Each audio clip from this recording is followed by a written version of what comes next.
উপজেলা সমাজসেবা কার্যালয় থেকে কোনো ভাতাভোগীকে ফোন করে কোনো ওটিপি কিংবা পিনকোড চাওয়া হয় না। যদি কেউ চায় সে নিশ্চয়ই প্রতারক।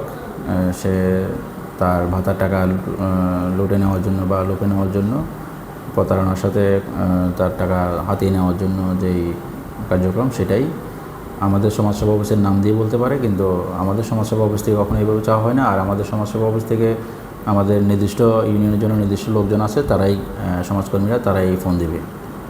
যার যে ইউনিয়নের দায়িত্ব সে সেই ইউনিয়নে ফোন দিবে, অন্য ইউনিয়নে সে ফোন দিবে না। আর আমরা ফোন দিলেও শুধু এতটুকুই জিজ্ঞেস করবো যে আপনার ভাতার টাকা পেয়েছেন কিনা, এই নাম্বারটা আপনার কিনা, আপনি ভাতা এটাতে টাকা প্রেরণ করা হলে আপনি পাবেন কিনা। আর এই কার্যক্রমটা আমরা সাধারণত ভাতা দেওয়ার আগে যখন সিলেকশন পর্যায়ে তখনই করি। কাউকে সিলেক্ট করতে হলে তাকে কনফার্ম করে যে এই নাম্বারে টাকা প্রেরণ করা হলে আপনি টাকা পাবেন কিনা, সেটা আরও একদম প্রাথমিক পর্যায়ের কাজ।